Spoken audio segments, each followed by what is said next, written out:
అలేఖ్య చిట్టి పికిల్స్‌లోని Dubai famous kunafa చాక్లెట్‌ని order చేశాను.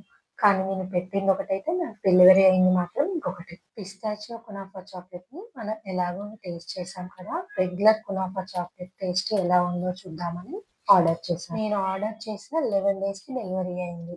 ముందుగా మన పార్సెల్‌ని ఓపెన్ చేసి చూద్దాం రండి. ప్యాకింగ్ అనేది చాలా నీట్‌గానే అనిపించింది. చాక్లెట్‌కి ఎలాంటి డ్యామేజ్ లేకుండా ముందుగా చాక్లెట్‌ని ఒక ప్లాస్టిక్ కవర్‌లో చుట్టి దాని మీద ఇంకో మందపాటి కవర్‌ని పెట్టిచ్చారు. పైనుండి చూస్తే హార్ట్ షేప్ బాగుంది. బట్ కవర్ తీసి చూస్తే బ్యాక్ సైడ్ వైట్ కలర్‌లో క్రీమ్ కనిపించింది. 100 grams regular kunafa chocolate cost ₹320 పడింది. డెలివరీ చార్జెస్‌తో కలుపుకొని అరౌండ్ ₹500 పడింది. ఈ హార్ట్‌ని చేత్తో బ్రేక్ చేద్దామని చూస్తే అస్సలు చురగలేదు. రాయిలా గట్టిగా అనిపించింది. ఇక దీని టేస్ట్ ఎలా ఉంటుందో చూద్దామని బ్రేక్ చేసి చూసేసరికి నిజంగా షాక్ అయ్యా. ఈ హార్ట్ బ్రేక్ అవ్వడమేమో గానీ నా హార్ట్ అయితే బ్రేక్ అయింది. ఆర్డర్ చేసింది రెగ్యులర్ కునాఫా అయితే నాకు వచ్చింది మాత్రం ఓరియో కునాఫా చాక్లెట్. మొత్తానికి దీని టేస్ట్ ఎలా ఉందంటే dark chocolate stuffed with Oreo biscuit అన్నమాట.